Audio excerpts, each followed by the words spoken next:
कुत्ते को रोटी खिलाने के 8 फायदे। एक महात्मा ने बताया, अगर मनुष्य कुत्ते को रोटी खिलाने के 8 फायदे जान जाए तो कभी दुखी नहीं रहोगे। महात्मा बुद्ध ने बताया, कुत्ते को एक टुकड़ा रोटी खिलाने से क्या फल मिलता है। एक समय की बात है, एक जंगल में महात्मा बुद्ध उपदेश दे रहे थे। तभी सबल नाम के शिष्य ने पूछा, गुरुदेव, मेरे मन में एक प्रश्न उठ रहा है। महात्मा बुद्ध ने कहा, आप निसंकोच होकर पूछो, आपके मन में वह कौन सा प्रश्न उठ रहा है। तब सबल ने कहा, गुरुदेव, मैं ये जानना चाहता हूं कि कुत्ते को एक टुकड़ा रोटी खिलाने से मनुष्य को कौन सा फल मिलता है। तभी महात्मा ने कहा, भांति कुत्ते को एक टुकड़ा रोटी खिलाने से मनुष्य को 8 फायदे होते हैं तथा जो भी मनुष्य इन फायदों के बारे में जान जाता है उसका जीवन धन्य हो जाता है और उसको जीवन में कभी दुखों का सामना नहीं करना पड़ता है। जो भी मनुष्य पृथ्वी लोक पर कुत्ते को एक टुकड़ा रोटी खिलाता है उसे 8 फायदे होते हैं और वह जीवन भर सुखी रहता है और उसे मृत्यु के बाद मोक्ष की प्राप्ति होती है। महात्मा ने कहा, अक्सर मनुष्य कई मौकों पर कुत्ते का नाम लिया करते हैं। किसी को गाली देते समय भी मनुष्य की जुबान पर कुत्ते का नाम आता है। मनुष्य गाली आदमी को देता है परंतु नाम कुत्ते का बदनाम होता है, तो क्या कुत्ते का जीवन इतना गया गुजरा है। भगवान बुद्ध ने कहा, एक समय की बात है, एक काले रंग का कुत्ता था। वह बहुत ही लाचार था और भूखा प्यासा था। वह गांव में सभी के घर घर जाता था परंतु उसे कोई भी व्यक्ति रोटी का एक टुकड़ा भी नहीं देता था। वह भूख के मारे इधर उधर घूमता रहता। एक दिन वह गांव के बाहर नदी के किनारे एक ऋषि के आश्रम पर पहुंच गया और ऋषि से कहने लगा, हे मुनिवर, मुझे लगता है आप बहुत ही विद्वान तथा ज्ञानी है, इसीलिए मैं भूखा प्यासा आपके पास आया हूं। कृपा करके आप मुझे एक टुकड़ा रोटी का दे दीजिए जिसे मैं खाकर अपनी भूख को शांत कर लूं। तभी वह ऋषि कहता है, हे स्वान, क्या तुम्हें गांव में एक टुकड़ा रोटी का किसी ने नहीं दिया जिसे तुम खाकर अपनी भूख मिटा सको। ये सुनते ही वह कुत्ता ऋषि से कहता है, हे मुनिवर, मैं आपको क्या बताऊं, आप मेरी बातों पर विश्वास नहीं करोगे। तभी वह ऋषि कहता है, हे स्वान, तुम बताओ, तुम्हारी बातों पर मैं विश्वास अवश्य करूंगा। मुझे तुम बहुत ही लाचार दिखाई पड़ते हो। तभी वह कुत्ता कहता है, ठीक है मुनिवर, मैं तुम्हें अपनी आप बीती बताता हूं। कुत्ता ऋषि से कहता है, हे मुनिवर, हे दुनिया के लोगों, हम पर रहम करो। हमारा कोई घर नहीं होता है, कोई आसरा नहीं होता है, कमाकर खाना हमें नहीं आता है, हमें वस्त्र भी पहनने का ज्ञान नहीं है, इसलिए सर्दी गर्मी और बरसात में हम ऐसे ही घूमते रहते हैं। हमें पढ़ना लिखना भी नहीं आता। वह कुत्ता कहता है, हे मुनिवर, आपकी तरह हमें अनुशासन नहीं आता, हमें आपकी तरह बोलना नहीं आता। ये हमारा दुर्भाग्य ही समझिए, परंतु हमें आपकी तरह भूख भी लगती है। चोट लगने पर हमें आपकी तरह पीड़ा भी होती है, हमें आपकी तरह रोना भी आता है। बस इन्हीं 3 कामों में हम आपकी बराबरी करते हैं, इसलिए हम पर दया दिखाए, हमें और कष्ट मत दीजिए। ईश्वर ने तो हमें वैसे भी कष्ट देकर ही भेजा है, ऊपर से आप लोग हमें परेशान करते हैं। हम आपकी तरह मनुष्य नहीं हैं, हम पराधीन जीव हैं। जब हमारा जन्म हुआ उस समय हमारे आंख कान बंद थे। कह नहीं सकते कि उस समय आपके जन्म पर जैसे नाच गाना होता है, बाजे बजते हैं, खुशी मनाई जाती है, हमारे जन्म पर भी यह सब हुआ होगा। हमारे जन्म पर किसने खुशी मनाई होगी।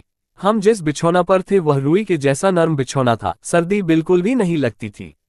मैं मन में सोच रहा था कि मैं किसी बड़े घर में पैदा हुआ हूँ, लेकिन जब हमारी आंख खुली तो मैंने देखा कि हमारी माँ, जिसे आप लोग कुतिया बोलते हो, वह अपने 5 बच्चों को छाती से चिपका कर एक राख के ढेर में पड़ी थी। हम 5 भाई थे, बाकी 4 भाई तो लाल और भूरे रंग के थे, मैं अकेला ही काले रंग का था। सबसे छोटा मैं ही था। मैं थोड़ा कमजोर था। मेरी माँ हम लोगों के पास कम ही आती थी, क्योंकि उसे भी अपने भोजन की व्यवस्था करनी पड़ती थी। यदि वह ना खाती तो हमें दूध कहाँ से पिलाती। उसे एक माँ पर हम 5 भाई निर्भर थे। वह बेचारी अपने भोजन के लिए इधर उधर दौड़ती रहती थी। कभी भोजन मिल भी जाता था, कभी नहीं भी मिलता था, लेकिन वह हमेशा हम 5 का बड़ा ख्याल रखती थी। आखिर वह हमारी माँ थी। वह रात भर जागकर गांव की रखवाली करती थी। किसी की मजाल नहीं थी कि कोई अनजान आदमी बुरी नियत से गांव की तरफ भी झांक जाए। दूसरे गांव के कुत्ते भी हमारी माँ के डर से गांव में नहीं आते थे। गांव के किसी किसान के खेत में कोई जानवर खड़ी फसल खाने आते तो हमारी माँ उसे दौड़कर भगा देती। गांव वालों के लिए इतना सब करने के बाद भी कोई मनुष्य तो हमारी माँ को भोजन तक नहीं देता था। भोजन के लिए हमारी माँ को मजबूर होकर छीना झपटी करनी पड़ती थी। कई बार तो लोग उसे लाठी डंडों से पीट पीट कर भगा देते थे। बेचारी उस दिन भूखी प्यासी रहकर पेट की आग से जलती रहती थी। वह कुत्ता कहता है, हे मुनिवर, आखिर भूख तो हमें आपकी ही तरह लगती है। ऊपर से उसे अपने 5 बच्चों की चिंता भी लगी रहती थी। आखिर माँ जो थी भूख उसे चैन से बैठने नहीं देती थी और गांव वालों का भी उसे देखकर हृदय नहीं पसीजता था। तो बेबस होकर उन लोगों के घरों में चोरी से घुसना पड़ता था और खाने की कोई चीज मिल जाती तो उसे खाकर ही अपने पेट की आग बुझा लेती थी। कई बार तो लोग उसे खाने की वस्तु ले जाते हुए देखते तो लाठी डंडे लेकर उसके पीछे पड़ जाते। कुछ निर्दयी लोग तो कई बार उसे घर के अंदर बंद करके पीटते थे। हमारी माँ का बुरा हाल कर देते थे। फिर वह कुत्ता ऋषि से कहता है, हे मुनिव, हमारी माँ ने क्या बिगाड़ा था? उसने सिर्फ अपने पेट के लिए भोजन ही तो चुराया था। चोरी करने का हमें कोई शौक नहीं है, पर पापी पेट हमें ये सब करने के लिए मजबूर कर देता है। एक दिन की बात है, बड़ी जोरदार बरसात हुई। ओले पड़े थे, ठंडी हवा चल रही थी। उस ठंड में ठिठुर कर हमारे 3 भाई मर गए। उस दिन हमारी माँ बहुत रोई थी, लेकिन मनुष्य हमारी पीड़ा को नहीं समझे, क्योंकि उसके बच्चे थोड़े ही मरे थे। फिर वह कुत्ता कहता है, हे मुनिव, अब हम सिर्फ 2 भाई रह गए थे। हमारी माँ हम दोनों की अच्छे से देखभाल करने लगी। फिर एक दिन उसी गांव में ठाकुर साहब के घर पर दावत चल रही थी और अनेक प्रकार की मिठाइयां बन रही थी। उस ठाकुर साहब के घर काफी मेहमान आए हुए थे। हमारी माँ कुछ खाने की तलाश में बार बार उधर जाती, लेकिन लोग उसे दुत्कार कर भगा देते थे। किसी को उस पर इतना भी तरस नहीं आया कि एक रोटी उस बेचारी को खाने को फेंक दे। एक रोटी से उनका क्या बिगड़ जाता? मेरी माँ बार बार जाती और वहीं खड़ी खड़ी देखती रहती थी। ठाकुर साहब के आंगन में दावत खाने का सिलसिला चालू हुआ, भोजन परोसा जाने लगा। मेरी माँ भी वहीं जाकर पूंछ हिलाने लगी। खाना परोसने वाला आदमी जब किसी काम से भीतर गया तो मेरी माँ दबे पांव रोटी लेने को चल पड़ी। फिर दूसरे आदमी ने मेरी माँ को जाते हुए देख लिया तो चारों ओर से लोग चिल्ला चिल्ला कर उसकी तरफ भागे। मेरी माँ उनकी चीख सुनकर घबरा गई। 2-3 आदमी लाठी लेकर उसके पीछे बड़ बेरहमी से दौड़े। मेरी माँ वहां से घबराकर भागने लगी, परंतु उसे वहां से निकलने का कोई रास्ता नहीं मिला, क्योंकि सामने से लोग लाठी डंडे लेकर आ रहे थे। तभी मेरी माँ वहां पर जो लोग भोजन कर रहे थे उनको लंघ कर निकल गई। महात्मा ने कहा। आगे वह कुत्ता कहता है, हे मुनिव, मेरी माँ अपने निकलने पर इतनी हैरान नहीं थी जितनी कि उन लोगों को देखकर हुई थी।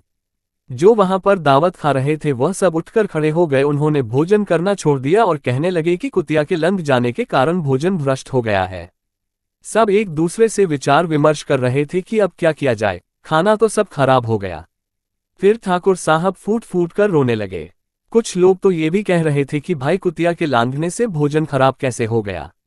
उसने खाने में या पतलों में मुंह थोड़ी डाला है, सिर्फ ऊपर से लांघ कर ही तो गई है। और कहने लगे, शहरों में तो लोग कुत्ते को पालकर घर के अंदर सुलाते भी हैं और खिलाते भी हैं, तो इसमें कोई बुरी बात नहीं है। अगर कुतिया लंघ कर गई है तो भोजन खराब नहीं हुआ है। लेकिन उनमें से कुछ लोग बड़े घरों से ताल्लुक रखते थे, उन्होंने एक भी नहीं चलने दी। कह रहे थे कि भोजन तो भ्रष्ट हो गया है, ये हमारे खाने के लायक नहीं है। आखिरकार उन्हीं की बात मानी गई। अब तो वह सारा भोजन गरीबों में बांट दिया गया। उस दिन तो मेरी माँ को खूब पेट भर के खाना मिला था। ऐसा सुख उसने जीवन में कभी नहीं पाया था, लेकिन वह सुख उसके लिए बड़ी मुसीबत बन गया। वह भोजन करके वहां आराम से लेटी ही थी, उतने में वह ठाकुर डंडा लेकर वहां आ पहुंचा और उसे बुरी तरह से पीटने लगा। उसे बाहर भागने का भी कोई अवसर नहीं मिल पाया। डंडों की चोट से वह बुरी तरह से चिल्लाने लगी। माँ का विलाप सुनकर पत्थर भी पसीज जाता है, पर उस निर्दय को उस पर जरा भी रहम नहीं आया। वह उसे कठोरता पूर्वक पीटता रहा। माँ का वह सौर पूरे गांव में सुनाई दे रहा था। तब कुछ लोग आए और उसे समझाते हुए बोले, ठाकुर साहब जाने दो, भूख में तो आदमी की भी बुद्धि भ्रष्ट हो जाती है। ये तो एक पशु है, इसे अच्छे बुरे का क्या ज्ञान? अब इसे मारकर आपको क्या मिलेगा? जो होना था सो हो गया। लोगों के समझाने के बाद उसने हम माँ को पीटना बंद किया। माँ ने आकर सारी कहानी हम दोनों भाइयों को सुनाई। हमने सोचा कि कितना कष्ट भरा है हम कुत्तों का जीवन। आदमी एक रोटी के टुकड़े के बदले एक चोर की जितना पीटता है, बेकार है ऐसे लोग जो हम लोगों की पीड़ा को नहीं समझते। महात्मा ने कहा। वह कुत्ता कहता है, हे मुनिवर, एक दिन की बात है, उसी गांव के बाहर एक ब्राह्मण आकर ठहरा हुआ था। उसने अपने भोजन के लिए एक जगह चूल्हा बनाया और उस पर दाल बनाने के लिए रख दी। उसके बाद आटा गोंद कर रख दिया। वह वहीं पास में कुएं पर पानी लेने चला गया। इधर कहीं से मेरी माँ भी घूमती हुई वहीं पहुंच गई। उसने आटे को देखा तो सोचने लगी कि शायद इस आटे का कोई मालिक नहीं है। यही सोचकर वह उस आटे को खाने लगी। उधर उस ब्राह्मण ने कुएं के पास से देखा कि उसका आटा एक कुतिया खा रही है, तो वह बड़ा दुखी हुआ। वह बेचारा रोने लगा, क्योंकि वह भी 2 दिनों का भूखा और थका हुआ था। कुछ लोगों ने उसे कहा, अरे ब्राह्मण देवता, इस कुतिया ने तुम्हारा भी आटा बिगाड़ दिया। कल तो इसने ठाकुर साहब की पूरी रसोई बिगाड़ कर रख दी। ब्राह्मण दुखी होता हुआ बोला, भाई मुझे क्या मालूम था ये दुष्ट कुतिया मेरे आटे को खाने के लिए घात लगाए बैठी है। ब्राह्मण ने ना आव देखा ना ताव लाठी लेकर उस कुतिया के ऊपर टूट पड़ा। माँ उस आटे को ठीक से खा भी नहीं पाई थी, पर उससे ज्यादा की उस पर लाठी बरस गई। महीनों तक मेरी माँ लड़खड़ाते हुई घूमती रही, तब उस दिन समझ में आया कि आदमी कितना खुदगर्ज है। हम उसका कोई भी कार्य करते हैं तो भी वह हमें अपना नहीं समझता। आगे वह कुत्ता कहता है, हे मुनिव, हमारी कमी यह है कि हम उन्हीं मतलबी इंसानों के अधीन रहना चाहते हैं जो हमें कष्ट देता है। जो हमें प्यार से खिलाता है, हम उसके कितने काम आते हैं यह नहीं पता। उनके घर की रखवाली तो करते ही है, साथ ही साथ और भी बहुत सारे लाभ हैं जिन्हें मनुष्य नहीं जानता। इस पर महात्मा ने कहा, यदि मनुष्य कुत्ते को रोटी खिलाने के फायदे जान जाए तो अपने जीवन में होने वाले नुकसान से बच सकता है। आज मैं आपको बताऊंगा कुत्ते को रोटी खिलाने के 8 फायदे। मनुष्य को पता नहीं है कि जब भी घर में रोटी बनाई जाती है तो सबसे पहली रोटी गौ माता की होती है और पिछली रोटी कुत्ते की होती है। महात्मा ने कहा, ऐसा ही विधान भगवान ने बनाया था, लेकिन भगवान के बनाए उस विधान को भूलकर मनुष्य अगली और पिछली रोटी स्वयं ही खा जाता है। इसका दुष्प्रभाव उसके जीवन पर पड़ता है। कुत्ता वह प्राणी है जिसको रोटी खिलाने से मनुष्य के जीवन में पड़ने वाले ग्रहों के दोष भी दूर हो जाते हैं। महात्मा ने कहा, कुत्ते को रोटी खिलाने का पहला फायदा, कुत्ते को रोटी खिलाने से शनि का नकारात्मक प्रभाव कम हो जाता है। शनि ग्रह जब अपनी कुदृष्टि डालता है तो हर मनुष्य बर्बाद हो जाता है। जिस व्यक्ति पर उनकी महादशा का आरंभ हो जाता है तो बने बनाए काम अपने आप बिगड़ने लगते हैं और वह मनुष्य आर्थिक तंगी का शिकार हो जाता है। उस स्थिति में व्यक्ति यदि कुत्ते को रोटी खिलाता है तो उस पर शनि का दुष्प्रभाव बहुत ही कम हो जाता है। कुत्ते को रोटी खिलाने का दूसरा फायदा, कुत्ते को रोटी खिलाने से भाग्य आपके पक्ष में हो जाता है। आपके घर के अंदर नकारात्मक शक्ति नष्ट हो जाती है। कुत्ते को रोटी खिलाने का तीसरा फायदा, कुत्ते को रोटी खिलाने से माता लक्ष्मी प्रसन्न हो जाती है और आपके घर में धन दौलत की कभी कमी नहीं रहती है। कुत्ते को रोटी खिलाने का चौथा फायदा, कुत्ते को रोटी खिलाने से आपके ऊपर कर्ज नहीं चढ़ता और जो पहले से आप कर्जदार हैं उससे भी मुक्ति मिल जाती है। कुत्ते को रोटी खिलाने का पांचवा फायदा, कुत्ते को सुबह शाम भोजन देने से आपका व्यापार बहुत अच्छे से चलता है। कुत्ते को रोटी खिलाने का छठा फायदा, कुत्ते को रोटी देने से आपकी आयु में वृद्धि होती है और अटका हुआ धन वापस मिल जाता है।